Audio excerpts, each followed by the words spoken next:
रंकं करोति राजानां रंकमेव च धनिनं निर्धनं चैव निर्धनं धनिनं विधि। मेरा गोविंद चाहे तो रंक को राजा बना दे और राजा को रंक बना दे। कृष्णस्यासीत सखा कश्चित् ब्रह्मणो ब्रह्मवित्तमः विरक्तः इंद्रियार्थेषु प्रशांतात्मा जितेंद्रियः। राजन सुनो, मैं एक ब्राह्मण की कथा बताता हूं। ये ब्राह्मण कैसा है? कृष्णस्यासीत सखा, भगवान कृष्ण का सखा है, ब्राह्मण है। और केवल ब्राह्मण नहीं है, ब्राह्मणो ब्रह्मवित्तमः, ब्रह्म ज्ञानी भी है। 3 गुण हो गए। भगवान का सखा है, ब्राह्मण है जाति से, और केवल ब्राह्मण नहीं है बल्कि ब्रह्म ज्ञानी है। 3 लक्षण बताए। इतने में ही मन नहीं भरा सुखदेव बाबा का। राजा परीक्षित को बताया कि केवल 3 गुण नहीं, 3 गुण और है इनके। विरक्तः इंद्रियार्थेषु, ये विरक्त है, बैरागी है। प्रशांतात्मा जितेंद्रियः, विरक्त है, बैरागी है, प्रशांत आत्मा है और जितेंद्रीय पुरुष है। 3 लक्षण और बताए। इस तरह 6 लक्षण बताए इस ब्राह्मण के। एक होता है शांत आत्मा। शांत आत्मा कौन है? हम लोग शांत आत्मा है क्या? हम लोग अशांत आत्मा है बहन जी। अशांत है, इसीलिए तो शांति की शरण में बैठे हुए हैं। यदि कोर्ट में शांति मिलती तो आप यहाँ क्यों आते? वहां कोहराम है, वहां तूतू मैं है, वहां लड़ाई झगड़ा है, वहां अशांति है। इसलिए हम शांताकारम की शरण में आए। शांताकारम भुजगशयनम पद्मनाभम सुरेशम। भगवान को शांताकारम कहा गया। हम अशांत हैं, भगवान शांताकारम है।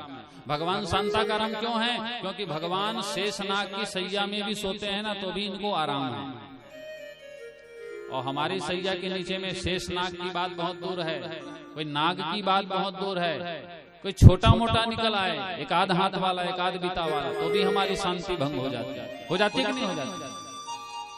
और उस रात को नींद ही नहीं पड़ती डर के कारण। तो हम लोग अशांत आत्मा है और भगवान शांताकारम है, भुजग शयनम है। लेकिन ये जीव जो है ना, ये इनसे भी एक कदम आगे है। भगवान शांताकारम से भी इसकी शांति एक कदम आगे है। ये प्रशांत आत्मा है। प्रशांत का अर्थ क्या होता है? शांति के सामने, शांत के सामने एक उपसर्ग लगा हुआ है, एक विशेषण लगा हुआ है। जिसकी शांति विशेष प्रकार से हो। प्रकृष्टो शांतः यस्मिन् स प्रशांतः,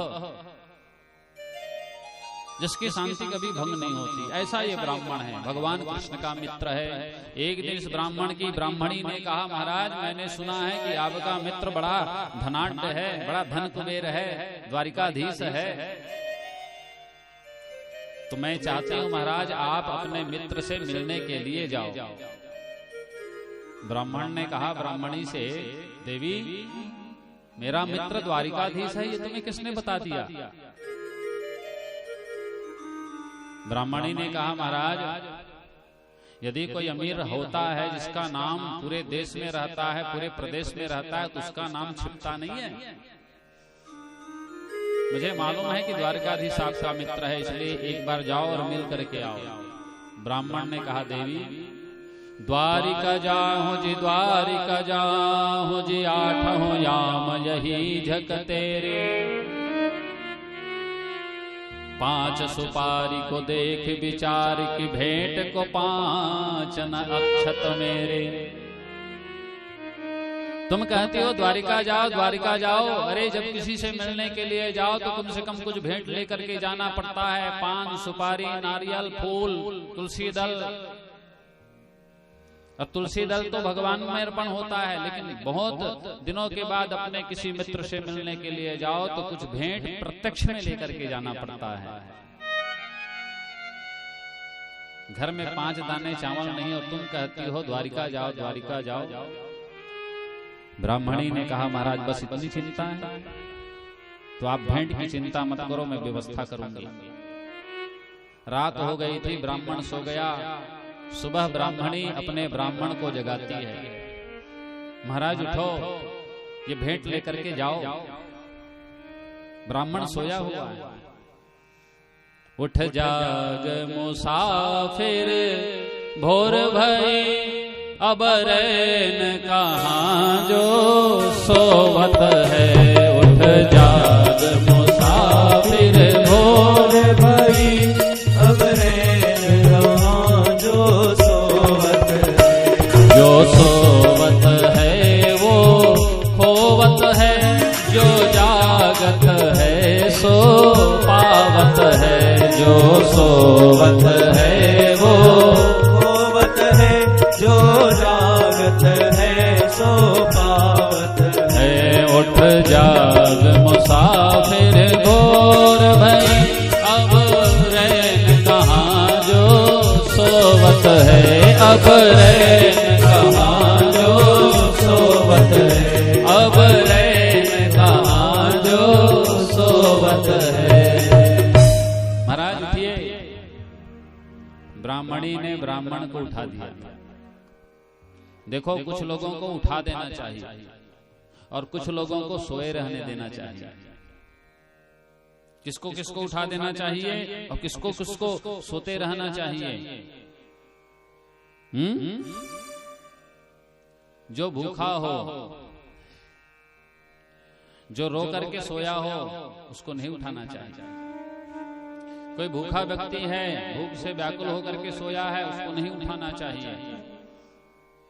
कोई दुखी व्यक्ति है, अपने गम में अपने दुख से यदि उसकी आंख लगी है, उसको नहीं उठाना चाहिए। बड़ी मुश्किल से आंख लगती है। लेकिन कोई विद्यार्थी हो, उसे जगा देना चाहिए। कोई पथिक हो, उसको जगा देना चाहिए। उसको भी बहुत लंबा जाना है, मंजिल आपकी बहुत दूर है, कहीं आप सो गए तो आपकी मंजिल छूट जाएगी। विद्यार्थी को जगा देना चाहिए, किसी मार्ग के पथिक को जगा देना चाहिए, उसको सोने नहीं देना चाहिए। ब्राह्मणी ने ब्राह्मण से कहा महाराज उठो और जाओ। याचित्वा चतुरो मुष्टिन विप्रान पृथक तंडुलान,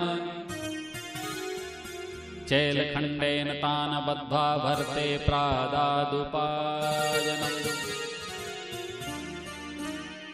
याचित्वा चतुरो मुष्टिन, 4 मुट्ठी चिवड़ा,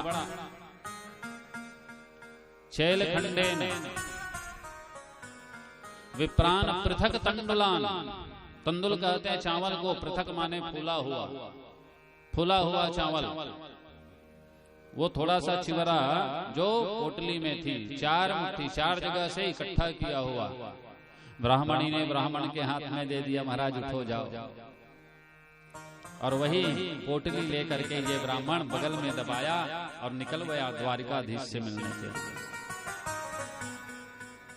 नंगा पांव है, मात्र एक लंगोटी है, हाथ में एक लाठी है।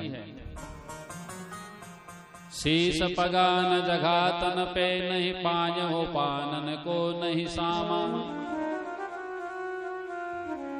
बड़ा दुर्बल है, कृशकाय शरीर है, चलता है, थकता है, फिर चलता है, फिर रुकता है। कई बार तो इनको मूर्छा भी आ जाती है, चक्कर भी आ जाते हैं। इनको कोई बीमारी नहीं है। लोगों को तो जो बीपी से चक्कर आता है, शुगर से चक्कर आता है, इनको इनके दुबलेपन से जो है चक्कर आता है। शरीर में कई दिनों से अन्न का एक दाना नहीं पड़ा है। भूख लगती है तो हरे कृष्ण कृष्ण कृष्ण हरे हरे, बस एक ही मंत्र जपने का काम। भूख लगती है पानी पी लेता है, कभी भगवान का नाम लेता है। जीवन में कृष्ण के नाम के अलावा इनका और कोई व्रत नहीं। भगवान का स्मरण, भगवान का स्मरण, भगवान का कीर्तन।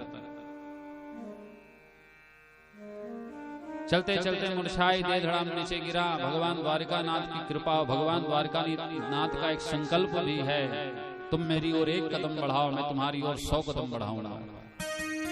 ये जीव निकल तो गया भगवान से मिलने के लिए, द्वारिकाधीश से मिलने के लिए। जब ये गिर पड़ा अचानक, भगवान द्वारिकाधीश ने कृपा की और इनको दिव्य चेतना प्रदान की। ऐसी चेतना प्रदान की, वहां से उठाकर सीधे अपने धाम में बुला लिया। आंख खुला तो इस ब्राह्मण ने अपने आप को द्वारिकापुरी में पाया।